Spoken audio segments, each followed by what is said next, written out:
안녕하세요. 이기련 변호사입니다. 연봉제에 대해 알아보고 계시는데요. 이번에는 연봉제를 어떤 근로자들에게 실시할 것인지에 대해서인데요. 흔히 적용 대상이라는 주제로 다루고 있는 것입니다. 만약 새로이 기업을 설립하고 근로자를 처음으로 고용하면서 연봉제를 실시하려고 한다면 그 도입 방식에 대한 법률적인 측면에서의 고려사항은 그리 많지 않을 것입니다. 이미 사용주의 연봉제 도입 의사는 확정적인 것이고 채용 과정에서 근로자와 협의를 하면 되는 것이기 때문입니다. 그런데 흔히 연봉제를 설계하고 실시한다는 것은 종전에 그 기업에서 실시하던 임금 체계를 새로운 체계로 전환하는 것을 의미할 가능성이 큽니다. 이때는 이미 다른 과정에서 확인한 것처럼 근로자들의 집단적인 동의를 구하는 절차가 요구되며 각각의 동의에 따른 법적 효과도 다른 근로관계 규범과 관련성 속에서 결정되기 때문에 일정한 제약이 뒤따를 수 있다고 하였습니다. 이와 같이 연봉제 적용 대상이라는 주제는 도입에 따른 절차적인 측면을 고려해야 합니다. 연봉제 계약에 일정한 장점이 있다고 하여 모든 근로자들을 그 직위와 업무 특성을 고려하지 않고 일률적으로 대상으로 도입하는 것은 효과적이지 않은데요. 연봉제를 실시하고자 할 경우 그 적용 근로자의 범주를 검토하는 이유는 여기에 있다고 하겠습니다. 연봉제는 임원, 부장, 과장 등 관리감독직, 그리고 연구직, 특수직, 영업직 등 이른바 재량근로시간제를 적용받기 용이한 특정 분야에서 실시되고 있는 경우가 많습니다. 이처럼 기업들이 모든 근로자를 대상으로 하지 않고 특정 분야에 한정하여 연봉제를 도입하는 이유는 여러 가지를 고려한 결과일 텐데요. 그 중에서 법률적인 측면에서 보면 연봉제가 근로기준법상 수당지급과 근로시간 제한 등에서 제약 요인이 적지 않기 때문으로 풀이할 수 있겠습니다. 한편 이와 같이 동일한 사업장에서 일부 근로자에 한해 연봉제를 도입하는 것이 근로기준법상 차별적 처우인지에 대해서는 국적, 신앙 또는 사회적 신분을 이유로 근로조건에 대한 차별적 처우를 하는 것에 해당되지 않는다고 보아야 할 것입니다. 이런 사전 지식을 배경으로 하여 구체적으로 각 직위에 따라 연봉제 적용이 어떤 형태로 나타나고 적용될 수 있는지를 살펴보기로 하는데요. 이미 여러 차례 말씀드린 것처럼 연봉제를 도입하려는 목적과 사업장의 실정에 맞아야 연봉제를 도입한 효과가 제대로 나타날 것입니다.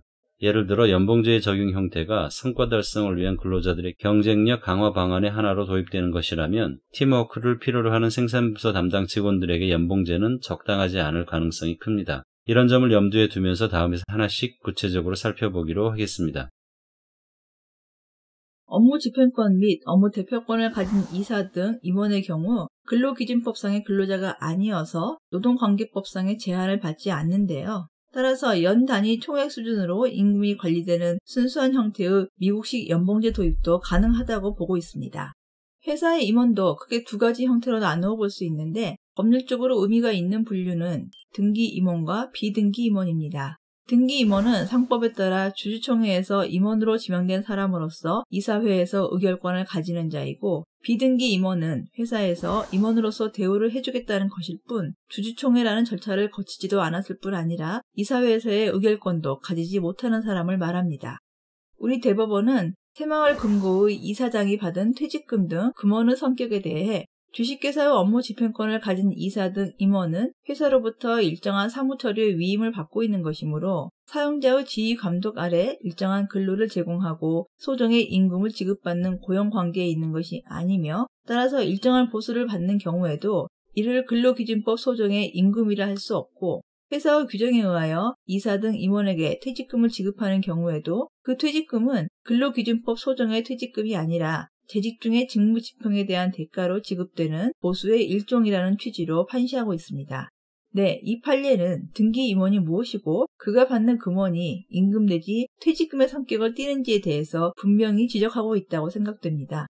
따라서 등기 임원이라 하더라도 사실상 업무 집행권이 없이 사용자의 필요에 의해 임명된 임원이거나 혹은 사원에서 승진하여 임원이 된 자는 그 신분이 사원에서 임원으로 변동된 것에 불과하여 사실상 노동의 대가로 임금을 받는 자에 해당하므로 근로기준법의 적용을 받는 근로자에 해당된다고 하겠습니다. 결국 비등기 임원 내지 비자발적 등기 임원의 경우에는 연봉계약 체결 전후를 비교하여 그 성격에 대해 면밀히 검토한 후 근로기준법 적용 여부를 판단해야 할 것입니다.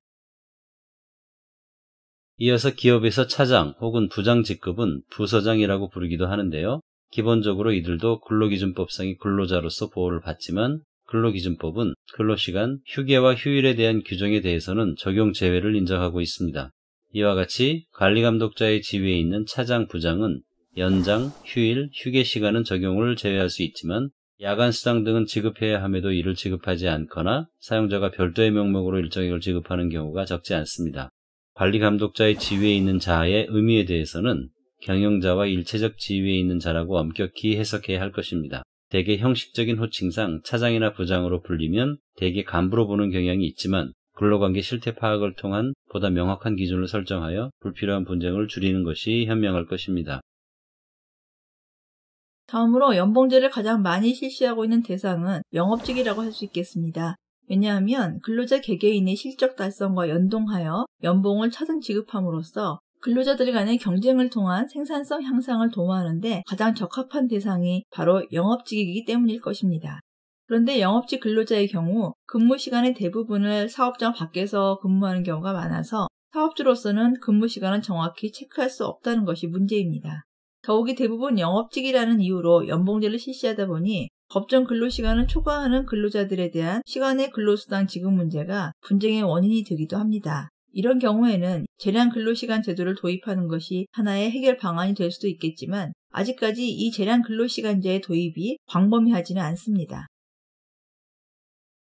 한편 사무직의 경우에는 연봉제 도입이 적절하지 않은 대상으로 볼 수도 있습니다. 연봉제 도입 전에는 이러한 사무직에 대한 임금 지급은 대개 월급제가 일반적이었는데요. 따라서 시간의 근로수당을 대신하여 초과 근로에 대하여 흔히 자기개발비 명목으로 고정적인 오버타임 수당을 지급하거나 혹은 교통비를 지급하거나 특근 수당을 지급하기도 하였습니다. 그런데 연봉제가 사무직에게도 도입되면서 종전의 평일 초과 근로 등이 기본 연봉에 통합되기는 하였지만 여전히 시간의 근로에 따른 수당 지급 문제는 분쟁거리로 남아있다고 볼 수 있겠습니다.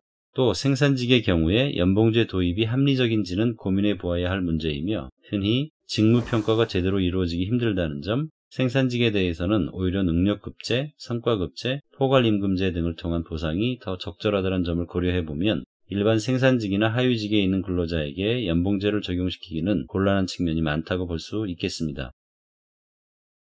마지막으로 이른바 재량 근로시간제의 대상으로 거론되는 학술직, 연구직, 정보처리 관련 업무 담당자, 신문방송의 취재, 편성, 편집 관련 업무 종사자 등은 연봉제를 실시하는 데 적합한 대상이라고 볼 수 있겠습니다.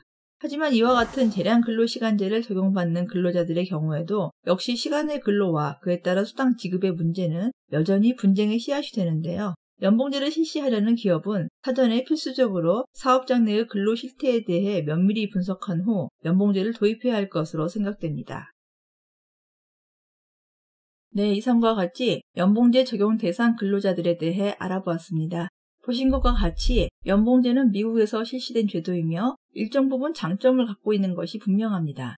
또 근로 형태에 따라서 경쟁력 제고와 생산성 향상을 도모하려는 사업체 입장에서는 매력 있는 제도일 수 있습니다. 반면 모든 근로 형태의 연봉제를 도입하는 것은 바람직하지 않을 수 있다는 점, 그리고 더 근본적인 것으로 시간 외 근로와 그에 따른 수당 문제를 연봉제로 간단히 해결하려는 안이한 의도로 시작하는 경우 더 큰 분쟁이 야기될 수도 있다는 점 유의할 필요가 있을 것입니다.